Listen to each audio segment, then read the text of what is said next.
আপনাদের সকলকে একটি ভিডিওতে স্বাগত জানাচ্ছি। আজকের টপিকটা কিন্তু খুব ইন্টারেস্টিং একটি টপিক। চাকরি পাওয়ার সহজ উপায়। অর্থাৎ কিভাবে আমরা সহজে চাকরি পেতে পারি, তাই আজকের আমাদের এই ভিডিওর মধ্যে দিয়ে আমি আপনাদেরকে বলবো।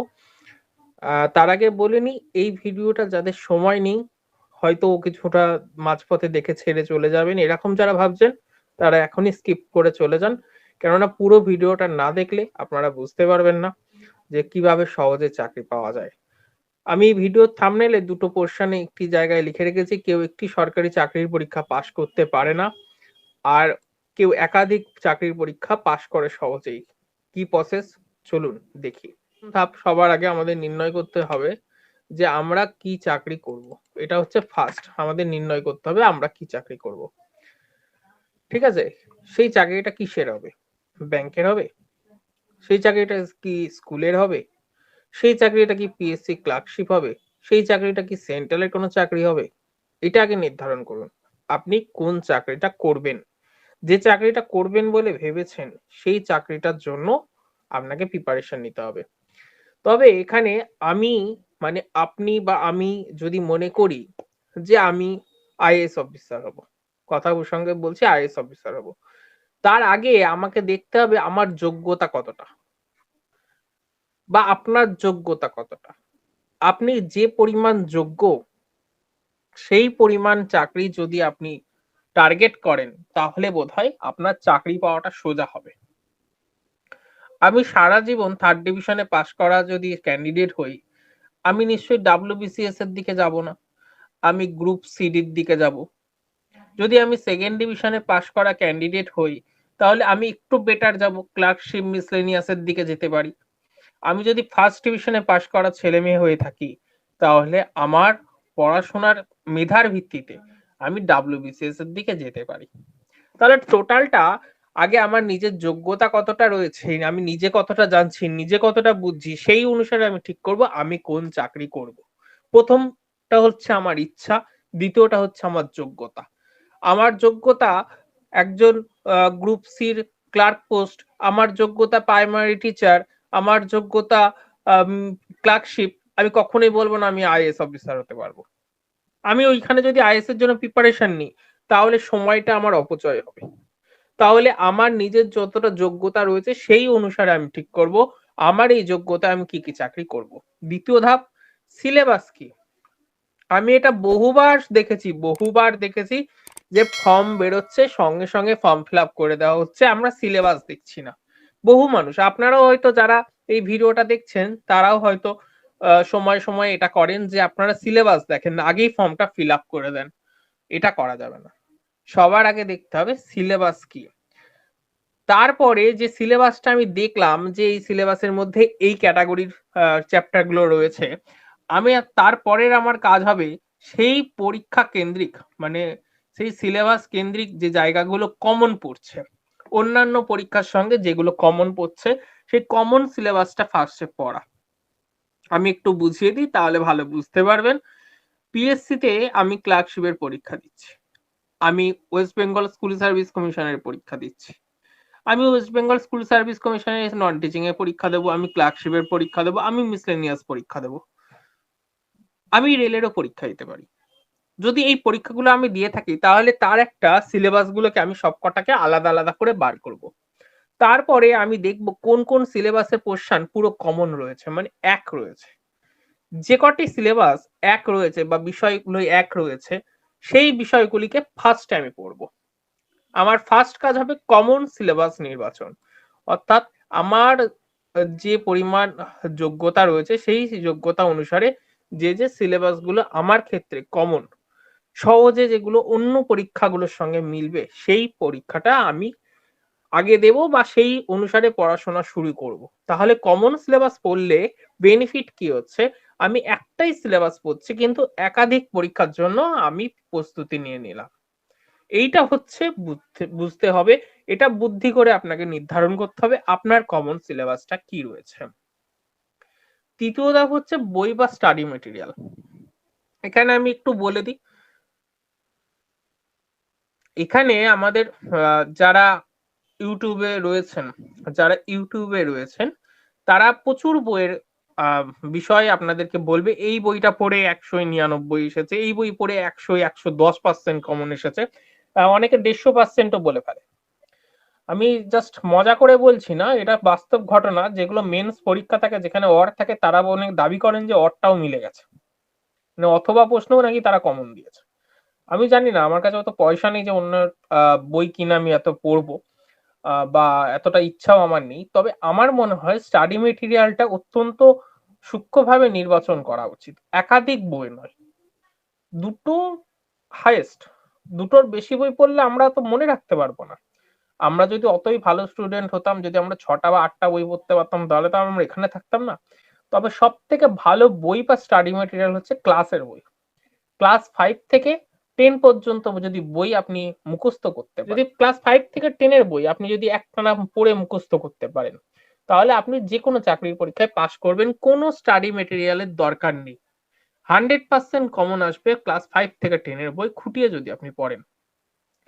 আর একটা জিনিস আপনি করতে পারেন কি, যদি কোনো জায়গা থেকে কিনে পড়েন স্টাডি মেটেরিয়াল, তাহলে দেখতে হবে অল্প স্টাডি মেটেরিয়াল যেন তার মধ্যে থাকে, বেশি যেন তার মধ্যে না থাকে স্টাডি মেটেরিয়ালটা, কিন্তু গভীরতা যেন বেশি হয়। অর্থাৎ আমি অল্প পড়বো, কিন্তু যেটুকুনি পড়বো সেইটা থেকে যত প্রশ্ন আসবে সব প্রশ্ন যাতে আমি পারি, এবং তার গভীরতা এমন হবে সেই গভীরতার মধ্যে আমার একটা চ্যাপ্টার পড়লাম, আমার 50টা কোশ্চেন আছে।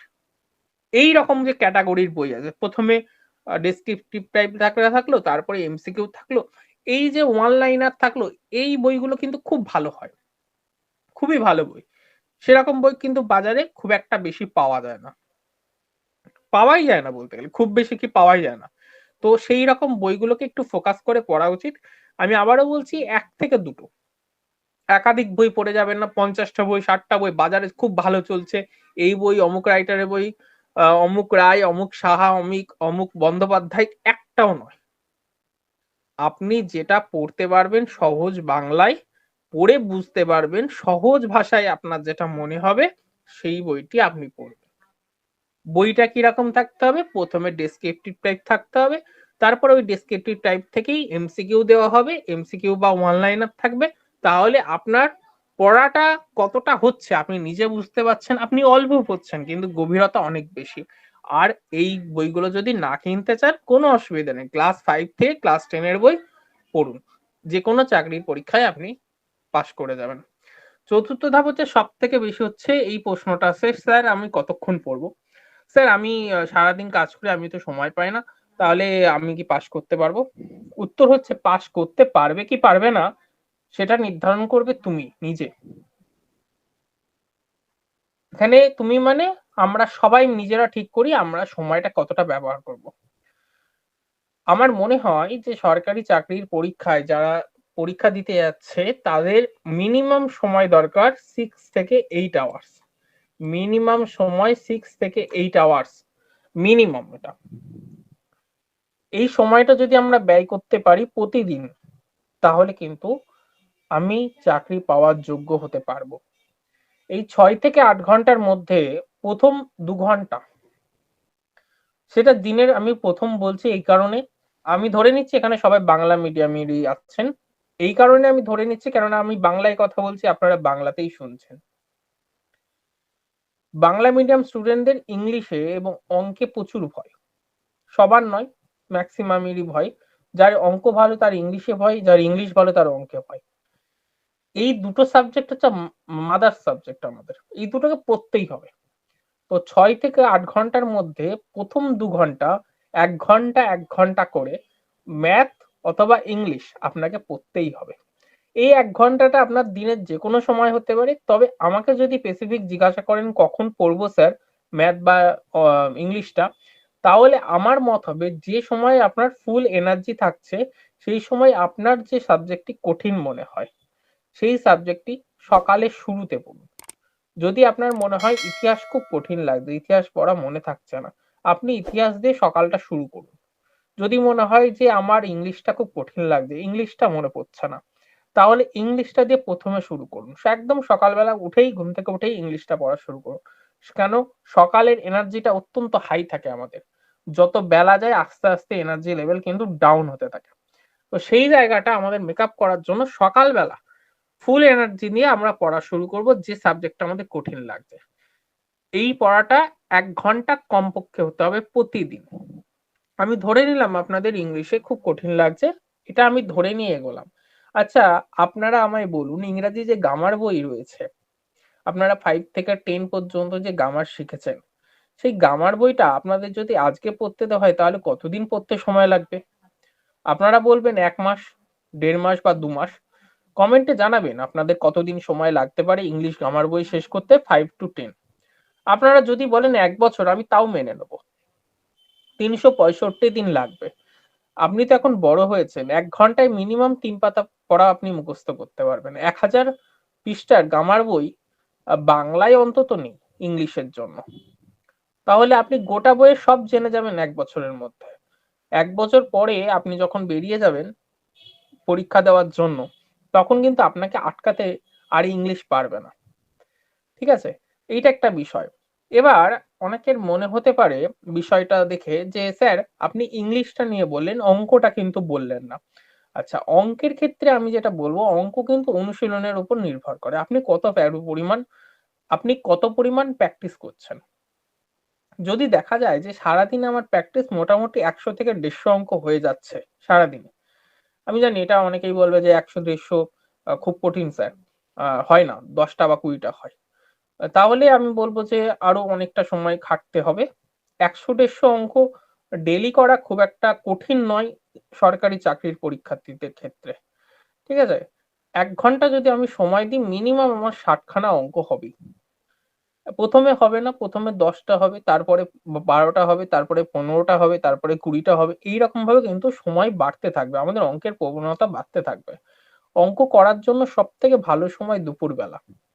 দুপুরবেলা খেয়ে দিয়ে উঠে এফএম এ বা রেডিওতে, এখন মোবাইল ফোনেই এফএম বা রেডিও দুটোই অ্যাভেলেবেল রয়েছে, সেখানে আপনারা আকাশবাণী কলকাতা বা এফএম এর যে কোনো একটি সেন্টার চালিয়ে গান শুনতে শুনতে রিল্যাক্স মোডে অঙ্ক করুন। অঙ্ক একদম ভাল লাগে না, অঙ্ক একদম পারেন না, ঠিক আছে, কোনো অসুবিধা নেই। আপনি প্রতিদিন 5টা করে অঙ্ক করতে পারবেন কি? উত্তর যদি হয় হ্যাঁ স্যার আমি প্রতিদিন 5টা করে অঙ্ক করতে পারবো, তাহলে আমি বলবো শুরু করে দিন। প্রতিদিন 5টা করে যদি অঙ্ক করেন, 1 বছরে অঙ্ক কতগুলো হয় আপনারা নিজেরা হিসাব করে দেখবেন। তাহলেই আপনারা বুঝতে পারবেন যে 1 বছরে আপনার গোটা অঙ্কের সিলেবাস কমপ্লিট হয়ে যায়।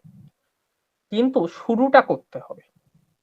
যদি শুরুটা না করেন তাহলে কিন্তু কখনোই ওই 1800 অঙ্ক বা 1830টা অঙ্ক করতে পারবেন না 1 বছরে। আমি একদিনে 5টা করে ধরেছি। এবার যদি বলেন 5টাও অঙ্ক স্যার করতে পারবো না, তাহলে চাকরির পরীক্ষা আপনার জন্য নয়, অন্য কোনো ব্যবস্থা করুন আপনার নিজের। আর যদি বলেন যে স্যার আমি 100টা করে করতে পারবো, তাহলে ওয়েল অ্যান্ড গুড। সেক্ষেত্রে আপনার 1 থেকে 1.5 মাসের মধ্যে গোটা অঙ্কের সিলেবাস কমপ্লিট হয়ে যাওয়া উচিত। এবার বাকি সময়টা আপনি কিভাবে ব্যয় করবেন সেটা আপনার ব্যাপার, কিন্তু আমাদের শুরুটা আজকে করতে হবে। অঙ্কের কোনো শর্টকাট বা যাবতীয় শর্টকাট, অঙ্কের ক্ষেত্রে বলবো শর্টকাট আপনারা যা বই পড়েছেন ঠিক আছে, আর নিজে শর্টকাট তৈরি করার চেষ্টা করুন। নিজে শর্টকাট তৈরি করতে পারলে দেখবেন খুব তাড়াতাড়ি অঙ্ক সলভ করতে পারবেন। একটা অঙ্ক 10 বার যদি আপনি নিজে করেন না, অঙ্কের উত্তর আপনার কণ্ঠস্থ চলে আসবে, দেখা মাত্রই উত্তর বলে দিতে পারবেন। কেউ এখানে বিজ্ঞ হয়ে এই পৃথিবীতে আসেনি, সবাই এই পৃথিবী থেকে শিখে বড় হয়েছে। এবার 6 থেকে 8 ঘন্টা, এই সময়টা কিন্তু শুনতে খুব অল্প মনে হলেও আর সারাদিনের পক্ষে আমাদের, যারা আমরা এখন বেকার আছি বা টিউশন করছি, তাদের জন্য খুব কঠিন। সময় যেমন থাকবে, সময়ের বাধাও ঠিক ততটাই রয়েছে। অর্থাৎ আমাদের 6 থেকে 8 ঘন্টা কিন্তু পূরণ করতে দিচ্ছে না, আমাদের সময়টা বিভিন্ন ভাবে বাধা দেওয়া হচ্ছে। কি কি বাধা? প্রথমত, আমরা তো সবাই বেকার এখানে যারা বসে আছি। আপনি বেকার, আপনি চাকরি খুঁজছেন বলেই আমার এই ভিডিওটা দিচ্ছেন। যদি চাকরি পেয়ে যেতেন এই ভিডিওটা আপনি আর দেখতেন না। যাই হোক, তো এই সময়ের বাধাটার মধ্যে প্রথম যেটা, সেটা হচ্ছে টিউশন। কেননা বেকার ছেলে পড়াশোনা করেছে, একটুখানি হাত খরচের জন্য টিউশনটা দরকার, টিউশন করছেন, খুব ভালো কথা। টিউশন করা কোনো খারাপ নয়, অন্যায় নয়, ভালো জিনিস। টিউশন করে পড়ছেন, লোককে শেখাচ্ছেন, বিদ্যা দিচ্ছেন, খুব ভালো। কিন্তু কোথাও গিয়ে যেন এই টিউশনের টাইমটা 4 ঘন্টা বা তার বেশি না হয়ে যায়। আমি প্রচুর, আমার স্টুডেন্ট আছে, আমি দেখা গেলো সকালবেলা শুরু করলাম, সকাল থেকে 6টা ব্যাচ পড়ালাম সারাদিনে। তারপরে আমার 2 ঘন্টা বা 3 ঘন্টা বা 4 ঘন্টা আমি সময় পেলাম আমার নিজের প্রিপারেশন নেওয়ার জন্য। আমি কখনোই চাকরি পাবো না, কখনোই আমি চাকরি পাবো না। সব কটা ব্যাচকে মার্চ করতে থাকুন, মার্চ করে দুটো ব্যাচে নিয়ে চলে আসুন। দুটো ব্যাচ যদি আপনি নিয়ে আসতে পারেন তাহলে আপনি চাকরি পাবেন। বাচ্চাদের যখন পড়াবেন বা স্টুডেন্টদের যখন পড়াবেন তখন প্রচুর পরিমাণে এনার্জি লস হয়। সেই এনার্জিটা ধরে রাখার জন্য অত ব্যাচ না করে দুটো ব্যাচ করুন। আপনার যদি 50টা স্টুডেন্ট থাকে, আপনার চাকরি পরীক্ষা বসাই উচিত না, আপনি টিউশন করেই খান। খারাপ লাগলো এটাই বাস্তব সত্য, আপনি টিউশন করেই খান। কেননা আপনার যদি 50টা স্টুডেন্ট থাকে তাহলে আপনার চাকরির পরীক্ষায় বসা উচিত না, আপনি টিউশন করেই খান। কেন বলছি কথাটা? মিনিমাম আপনার 25,000 টাকা ইনকাম, মিনিমাম 25,000 টাকা। এখন আমাদের গ্রুপ সি এর মাইনে 25,000 টাকা প্রায় সমান। তাহলে আপনি সেখানে কেন এন্ট্রি করছেন? আপনি টিউশন করেই খান না। আর যদি মনে করেন না টিউশনটা আমি হাত খরচের জন্য করছি বা ফর্ম ফিল আপের জন্য করছি, তাহলে আমার বলবো যে দুটো ব্যাচ করে নিন। স্টুডেন্টগুলোকে এক জায়গায় জড়ো করে ব্যাচ করুন। কম স্টুডেন্ট আসুক, 40টা আসুক, 15টা আসুক, 10টা আসুক, 5টাই আসুক, তাও আপনার পক্ষে ঠিক মঙ্গলদায়ক। আগে নিজেকে পড়ার টাইম দিন, তারপরে বাকি সবকিছু।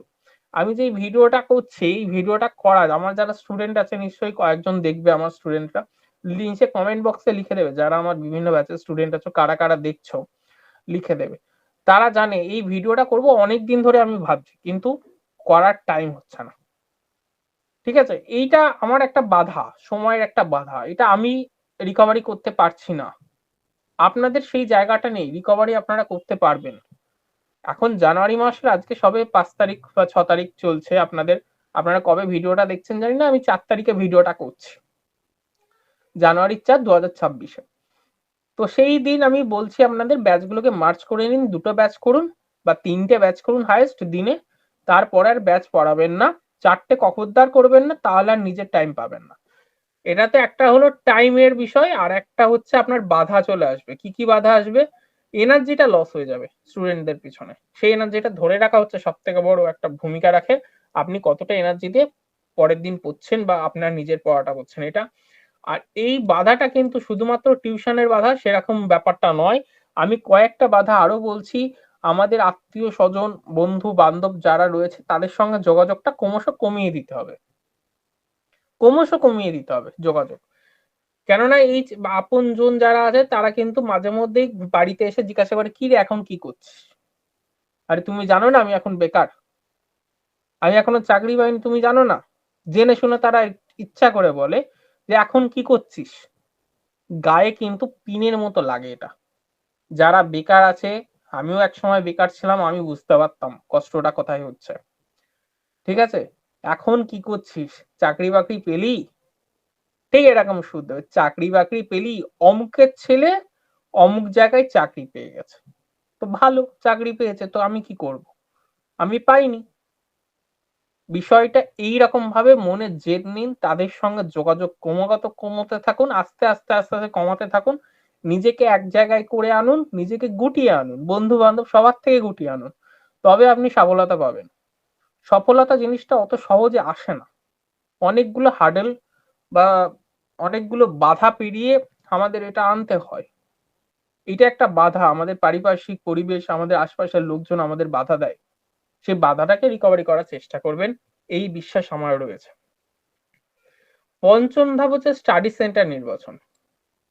এটা এই চাকরির পরীক্ষায়, বিশেষ করে সরকারি চাকরির পরীক্ষায় আমি বলবো 120% লাগে। আবারও বলছি 120% স্টাডি সেন্টারের ভূমিকা রয়েছে। আমার নিচেও আপনারা দেখতে পাচ্ছেন যে অ্যাড চলছে আমাদের সেন্টারে ভর্তি হওয়ার জন্য। তবুও বলবো আর 80% যোগ্যতা আপনার নিজের। আর স্টাডি সেন্টার অর্থাৎ আমাদের মতো যারা কোচিং সেন্টার চালাচ্ছে তাদের যোগ্যতা হচ্ছে 20%। আপনি নিজে যদি না পড়েন, যদি নিজে না ইচ্ছা থাকে যে আমি চাকরি করব, স্টাডি সেন্টার গুলো কিচ্ছু করতে পারবে না, কিচ্ছু করতে পারবে না। সে আপনি যত বড় সেন্টারে গিয়েই ভর্তি হন না কেন, কিচ্ছু করতে পারবে না। তাহলে আমাদের ভূমিকা বা স্টাডি সেন্টারের ভূমিকা মাত্র 20%। শুধুমাত্র স্টাডি সেন্টার নির্বাচনেই থেমে থাকলে হবে না, স্টাডি সেন্টারে কারা পড়াচ্ছে এই বিষয়টা মাথায় রাখবেন। যারা পড়াচ্ছে তারা কি কোনোদিন সরকারি চাকরির পরীক্ষায় পাশ করেছে? বা আপনি যে পরীক্ষাটা দিতে যাচ্ছেন সেই পরীক্ষায় তারা কি কেউ পাশ করেছে? উত্তর যদি হয় হ্যাঁ, তিনি পাশ করেছেন, তাহলে আপনি যাবেন। যদি উত্তর হয় না, তিনি পাশ করেননি, তার সেন্টারে কেউ পাশ করেনি, তাহলে কখনোই যাবেন না। কেন? সে নিজেই পাশ করতে পারেনি, আপনাকে কি পাশ করাবে বলুন তো মশাই? কোনোদিন সম্ভব এটা? আমি নিজে রান্না করতে পারি না, আপনাকে এসে বলছি আসুন আমার কাছ থেকে রান্না শিখে যান, তাহলে কেমন হাস্যকর লাগছে না জিনিসটা? একটু তলিয়ে ভাববেন বিষয়টা। স্টাডি সেন্টারের ভূমিকা মাত্র 20%। আপনি যদি বাড়িতে রোজ নিয়মিত পড়াশোনা করেন আপনি চাকরি পেয়ে যাবেন, কোনো সেন্টারে যাওয়ার দরকার হবে না আপনার। আমি বলে দিচ্ছি, আমি সেন্টারে পড়াই, আমি পড়িয়ে আপনাকে বলে দিচ্ছি, যদি আপনি নিজে পড়াশোনা করেন তাহলে হয়ে যাবে, আপনাকে আদার্স কোনো স্টাডি সেন্টারে ভর্তি হওয়ার দরকার নেই। স্টাডি সেন্টার কি করে? স্টাডি সেন্টার আপনাকে নিয়ম নিয়ম শেখায়, টাইম শেখায়, সময় শেখায়, কিভাবে পড়বে, কিভাবে তোমরা পড়া মুখস্থ করবে, কিভাবে পরীক্ষা দেবে, এইগুলো শেখাতে পারে। এর বেশি কি শেখাবে বলুন? এর বেশি কিছু শেখানো স্টাডি সেন্টারের ক্ষমতা নেই। মাত্র 20% এই স্টাডি সেন্টার নির্বাচনের ভূমিকা রাখবে, আর 80% আপনি নিজে কি চাইছেন তার উপর নির্ভর হবে। আবারও বলে দিচ্ছি, আপনি যাদের কাছে পড়তে যাচ্ছেন জেনে নেবেন তারা কেউ ওই পরীক্ষায় পাশ করেছে কিনা। যদি পাশ করে থাকে অবশ্যই পড়তে যাবেন। যদি দেখা যায় তিনি কোনো চাকরির পরীক্ষায় পাশ করেননি, তিনি কোনো চাকরিই করেননি, তিনি আপনি যে পরীক্ষাটা দিতে যাচ্ছেন সেই পরীক্ষায় জীবনে পাশ করেনি, তাহলে যাবেন না। তাহলে যাবেন না, আপনি নিজে অন্য সেন্টার খুঁজে নেবেন। কেননা এইটা ওইভাবেই হয়। আমি রান্না জানি না, আমি রান্না কাউকে শেখাতে পারবো না, একদম বাস্তব সত্য। ষষ্ঠ ধাপ হচ্ছে অনলাইন অফলাইন সুবিধা। আমি ফার্স্টে অফলাইন সুবিধাটা বলে দিই, তারপরে অনলাইন সুবিধা বলে দিই, তারপরে দুটো মিলিত সুবিধাই বলছি। অফলাইন সুবিধা কি? আপনি গেলেন, কোনো ভুল করলেন, স্যার আপনাকে দেখিয়ে দিল, খুব ভালো কথা। স্যারের সামনে বসে আপনি দেখে নিতে পারছেন কি ভুল করেছেন না করেছেন, সেই জন্য অফলাইন বেস্ট। সেকেন্ড হচ্ছে অনলাইন। অনলাইনে কি? কম পয়সা খরচ হয়, অনেকটা কম পয়সা খরচ করে আমরা কিন্তু স্টাডি মেটেরিয়াল এবং ক্লাস নিতে পারি। এটা হচ্ছে সুবিধা। এটার একটা অসুবিধাও আছে। আপনারা যারা আমার এই ভিডিওটি দেখছেন এখন, আপনারা কয়েকজন যারা আমার স্টুডেন্টরা রয়েছেন তারা হয়তো জানেন যে স্যার এখানে পড়ায় বা এখানে চাকরি করে, এই জায়গা থেকে স্যারকে ডাকে পড়ানোর জন্য, চাকরির পড়া স্যার এই জায়গাগুলোতে পড়ায়, সরকারের বিভিন্ন স্তরে পড়ায়, সেটা আপনারা জানছেন, জেনে আমার কাছে এসেছেন বা হোয়াট এভার আপনারা পরে ভর্তি হয়ে জেনেছেন, আপনাদের সঙ্গে বিভিন্ন সেন্টারে গিয়ে তখন কথা হয়েছে। কিন্তু আমাকে যারা স্টুডেন্ট নয় তারা তো ভাবতে পারে যে স্যার আপনি যে বলছেন আপনি কি পাশ করেছেন, স্বাভাবিক প্রশ্নটা তো জাগতেই পারে। এবার আমি বলে দিলাম আমি একজন প্রাক্তন আইএএস অফিসার, আপনি বিশ্বাস করে নিতে বাধ্য, কেননা অনলাইনে আপনি আমায় চেনেন না। এই জায়গাটা থেকে সাবধানতা অবলম্বন করতে হবে। অনলাইন সেন্টার প্রচুর আছে, গজিয়ে ওঠা সেন্টার প্রচুর আছে, ভালো করে বুঝে সেই সেন্টারে অ্যাডমিশন নিন। প্রয়োজনে মান্থলি স্কিমে যাবেন। আমি একবারে টাকা দেবো না, আমি মাসে মাসে টাকা দেবো। মাসে মাসে টাকা দিলে কি হবে? প্রথম মাসে ক্লাস করলেন, ভালো লাগলো না, ব্যাগ নিলেন, বাড়ি চলে আসলেন, আমি আর তোমার কাছে যাবো না, মিটে গেল ঝামেলা। এইভাবে এগোন। অনলাইন সিস্টেমটা যেমন ভালো তেমন খারাপ। অফলাইন অনলাইন দুটো সুবিধাই যদি কোনো সেন্টার প্রোভাইড করে থাকে তাহলে সেই সেন্টারটা হচ্ছে বেস্ট চয়েস আপনার জন্য। কিন্তু দুর্ভাগ্যের বিষয় সেই সেন্টারের সংখ্যা খুবই কম, নেই বললেই চলে। আচ্ছা, এবার আমি অনলাইন সুবিধাটাই বললাম। অনলাইন সুবিধা আরেকটা বিষয় আমি এখানে উল্লেখ করব, যে অনলাইন সুবিধায় কিন্তু আমরা দেখতে পাবো কি, অনলাইনে যদি কোনোদিন কোনো ক্লাস মিস হয় আমাদের, তাহলে তার রেকর্ডিং পেয়ে যেতে পারি। অনলাইনে মক টেস্ট দিতে পারি। অবশ্যই তাদের একটা নিজস্ব ওয়েবসাইট থাকতে হবে, আমি অন্যের ওয়েবসাইটে গিয়ে মক টেস্ট দিতে রাজি নই। আমি যে সেন্টারে পড়ছি সেই সেন্টারে মক টেস্ট দেবো, আমি কেন অন্য সেন্টারে গিয়ে মক টেস্ট দেবো? 2 নম্বর গেল। 3 নম্বর হচ্ছে অনলাইনে খুব তাড়াতাড়ি কুইক মেথডে স্যারদের সঙ্গে কিন্তু কমিউনিকেট করা যায়, বা ফোন করলে স্যাররা ফোন ধরে। আমি অন্তত আমার সেন্টারে যারা আছে পড়ে তারা জানে যে আমি ফোন করলে আমি যদি না পাই, তাদেরকে বলা আছে রাত্রিবেলা ফোন করবে, আমি ফোন ধরবো। তো এইরকম সেন্টার গুলো যারা আছে, আমি আমার নিজের সেন্টারে ভালো বলছি না, বহু সেন্টার এরকম আমার থেকেও ভালো আছে, তাদের সেন্টার গুলোকে একটুখানি রিভিউ নিয়ে তারপরে ভর্তি হোক। ঠিক আছে, তারপরে ভর্তি হন। এবং স্টাডি মেটেরিয়ালটা ফোকাস রাখতে হবে যে কম পড়ে বেশি জানা যে স্টাডি মেটেরিয়াল, সেই স্টাডি মেটেরিয়াল আমার দরকার। সপ্তম ধাপ হচ্ছে চাকরি পাওয়ার জন্য যেটা সব থেকে বেশি জরুরি, সেটা হচ্ছে মক টেস্ট। আপনি যে কোনো পরীক্ষা দিতে যাচ্ছেন, যে কোনো এবিসিডি, স্কুলের group C, group D, primary, upper primary, primary mock test, sorry primary interview, SLST interview, যেটাই পরীক্ষা দিতে যাচ্ছেন সেটার একটা মক টেস্ট দিন। ইন্টারভিউ এর মক টেস্ট দিন। যত মক টেস্ট দেবেন তখন মনে হবে পরীক্ষার হলে গিয়ে যে এটা আমার চেনা পরিধির মধ্যে আছে, আপনার জড়তা কাটবে। আর মক টেস্টে এত বেশি প্রশ্ন আলোচনা হয়, তাতে আপনার অজানা কোনো প্রশ্ন থাকবে না। তাই মক টেস্ট যে সেন্টার সুবিধা দিচ্ছে সেখানে আপনারা যোগাযোগ করতে পারেন। আর মক টেস্টের সঙ্গে আগামী পরীক্ষার তালিকা তৈরি যেন থাকে। যে মক টেস্ট আমি দিচ্ছি, আমি ধরুন বলছি সিডি আমি পরীক্ষা দিচ্ছি, ওয়েস্ট বেঙ্গল স্কুল সার্ভিস কমিশনের, এখন সিডির পরীক্ষা দেওয়ার সঙ্গে সঙ্গে আমাকে ভেবে নিতে হবে যে সিডি পরীক্ষাটা হয়ে গেলে আমি নেক্সট কি পড়া প্রিপারেশন নেবো, সেটা আগাম নিয়ে নিতে হবে। সেটা আগাম ভেবে আমাকে কিন্তু ভর্তি হতে হবে। এমন নয় যে পরীক্ষা হোক তারপরে আমি ভাববো, তাহলে কিন্তু সময়টা লস হবে। এবার টোটাল যে 7টা ধাপ আপনাদের দেখালাম, এই 7টা ধাপের সঙ্গে সঙ্গে আপনাদের দুটো জিনিস মাথায় রাখতে হবে। চাকরি পেতে গেলে মিনিমাম 12 থেকে 18 মাস আপনাকে টোটাল ফোকাস দিতে হবে চাকরির পরীক্ষার সিলেবাসের উপর। আবারও বলছি, 12 থেকে 18 মাস কমপক্ষে দিতে হবে। মানে 1.5 বছর, আমি বলছি 1.5 বছর যদি আপনি সময় দিতে পারেন আপনি চাকরি পাবেন। তার আগে 2 মাসে পড়ে স্যার চাকরি পেয়েছে, 1 মাসে পড়ে চাকরি পেয়েছে, এগুলো না গল্প কথায় বেশি ভালো লাগে। হ্যাঁ, হয় না তা বলবো না, হয়। তারাও যারা পড়েছেন তারাও খুব ভালো ব্রিলিয়ান্ট স্টুডেন্ট, সেই জন্য তারা চাকরি পেয়ে গেছেন। সেই ব্রিলিয়ান্টটা আপনি আমি কিন্তু নই। আমাদের ধরে ধরে পড়তে হবে, সেই জন্য 12 থেকে 18 মাসের কোর্স সব থেকে ভালো। এবার আপনাদের সময়ের অভাবে আপনারা ক্র্যাশ কোর্স নিতেই পারেন, যে 4 মাস 5 মাসের যে কোর্স গুলো হয় সেগুলোতে ভর্তি হতেই পারেন, সেগুলো নো ডাউট ভালো শেখায়। কিন্তু প্রপারলি যদি আপনি মনে করেন যে আমি চাকরি করেই ছাড়বো, তাহলে 12 থেকে 18 মাস কোনো ভালো স্টাডি সেন্টার আপনার পছন্দ মতো ভর্তি হন না। আমার সেন্টারে ভর্তি হতে আমি একবারও বলছি না আপনাদের। আমরা বলতে পারি এই যে ধাপগুলো বলছি সে তার থেকে বেশি কিছু আমাদের কাছ থেকে পাবেন, এইটুকুনি বলতে পারি। কিন্তু আপনার পছন্দ মতো যে সেন্টার রয়েছে সেই সেন্টারে ভর্তি হন। আপনি 12 থেকে 18 মাস প্রিপারেশন নিয়ে দেখুন, আপনি সব পরীক্ষায় সফল হবেন। ঠিক আছে, এইটা হচ্ছে আমাদের সেন্টারের নাম। আর এতক্ষণ আমি আপনাদের সঙ্গে ছিলাম গৌরব। এবার ফোন নম্বর দুটো রয়েছে, উপরের নম্বরটায় ফোন করতে পারেন, আমাদের অফিসের নাম্বার। ফোন করলে আপনার যে কোর্স দরকার আমি বলে দিই। আমাদের এখানে যে কোর্সগুলো হয় মোটামুটি ওয়েস্ট বেঙ্গল গভর্নমেন্টের সব কোর্স করানো হয়। WBCS এর কোনো ক্যান্ডিডেট আমাদেরকে ফোন করবেন না, WBCS এর কোচিং আমরা এখনো দেওয়ার মতো জায়গায় যাইনি। WBCS বাদে আপনারা ফোন করবেন, কেননা আমাদের একটা শর্ত রয়েছে, যারা টিচার রয়েছেন তারাও যেন সব কটা পরীক্ষা পাশ করেন, যে যেটাই পাশ করেছেন তাকে সেই ক্লাসটাই দেওয়া হয়। সুতরাং এই জায়গাটা একটু মাথায় রাখবেন। আমাদের WBCS চাকরি পেয়েছে এরকম কোনো টিচার আমার ব্যাচে নেই। হ্যাঁ, পিলি পাশ করেছে, মেন পাশ করেছে, ইন্টারভিউ থেকে বাদ গেছে। আমি যেমন মেন পাশ করেছি, ইন্টারভিউ থেকে বাদ গেছি।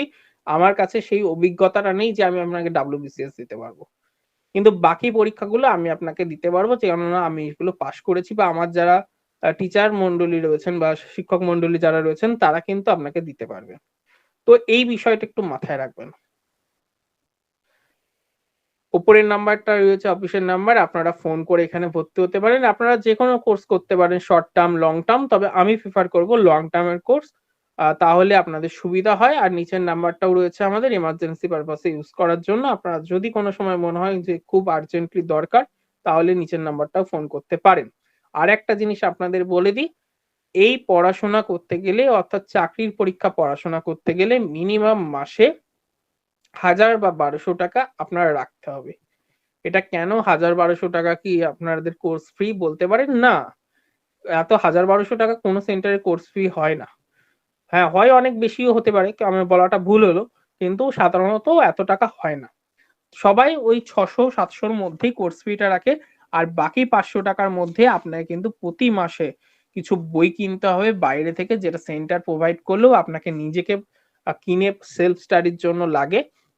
আর যেটা লাগে সেটা হচ্ছে আপনার যে আপকামিং এক্সাম রয়েছে সেই এক্সামটাকে সুন্দরভাবে দেওয়ার জন্য কিছু ছবি কিনতে হয়, গ্রাফ চার্ট কিনতে হয়, প্রচুর পরিমাণে প্রিন্ট করতে হয়, সেটা নিজের জন্য আর কি। ফর্ম ফিলাপে এখন প্রচুর টাকা লাগে, 500 থেকে 600 টাকা লাগে। আমি ধরে নিচ্ছি মাসে একটা করে ফর্ম ফিলাপ আমরা করতে পারবো, সেই হিসাবেই আমি 1200 টাকা বললাম। টোটালটা মিলিয়ে আমি বলছি 1200 টাকা মতো বা 1000 টাকার মতো লাগবে। এবার সেন্টার 500, 600, 700 এনাফ। 700 টাকার বেশি কোনো সেন্টার নেয় বলে আমার অন্তত মনে হয় না মান্থলি। তো সেইটা হিসাব করে আপনারা অ্যাডমিশন নেবেন যেখানে নেবেন, আর চেষ্টা করবেন স্টাডি মেটেরিয়াল প্রিন্টেড বুক পড়তে, তাতে আপনার সুবিধা হবে। প্রিন্ট বুকের ওপর কিচ্ছু নেই, পিডিএফ এ দিয়ে সবকিছু কভার হয় না। তাহলে লোকে পিডিএফ বুকই সারা জীবন ধরে কিনে যেত, আর ছাপাখানাগুলো বন্ধ হয়ে যেত, কলেজ স্ট্রিট উঠে পালাতো। তা তো হয়নি, ছাপা বই মানুষ এখনো পড়ছে। তো সুতরাং ছাপা বইয়ের একটা গুরুত্ব আছে, এটা দেখে ভর্তি হবেন। আর যেখানে অনলাইনে ভর্তি হবেন পিডিএফ দেবে, সেই পিডিএফটা প্রিন্ট করে নিতে হবে আপনাকে, তাহলে আপনার মনে হয় ঠিক আছে। আমি এতক্ষণ ধরে তো আপনাদের সঙ্গে 7টা ধাপ এবং কোটাল কর্মকাণ্ড নিয়ে আলোচনা করলাম। আহ আপনাদের যদি কোনো প্রশ্ন থাকে, যে কোনো প্রশ্ন থাকে, আপনারা কমেন্ট বক্সে অবশ্যই লিখবেন। আমাদের কমেন্ট বক্স খোলা থাকছে, আমরা কোনো কমেন্ট ডিলিটই করি না। নেগেটিভ কমেন্টও আপনারা করতেই পারেন, আমরা সেই কমেন্টও ডিলিট করব না। তো কমেন্ট বক্সে আপনারা কমেন্টে প্রশ্ন দেবেন আমাদের, আমি চেষ্টা করব আবার কোনো ভিডিওতে আপনাদের সেই প্রশ্নগুলোর উত্তর দিতে। এমনিতে 2 মাস 1 মাস পর পর আমরা ভিডিও ছাড়ি সময়ের অভাবে, তবুও আমি বলছি যে আমরা চেষ্টা করব উত্তর দিতে, আপনারা আপনাদের প্রশ্নগুলো ওখানে লিখে রাখবেন। ভালো থাকবেন, চাকরি পাওয়ার শুভেচ্ছা আপনাদের সকলের জন্য থাকলো।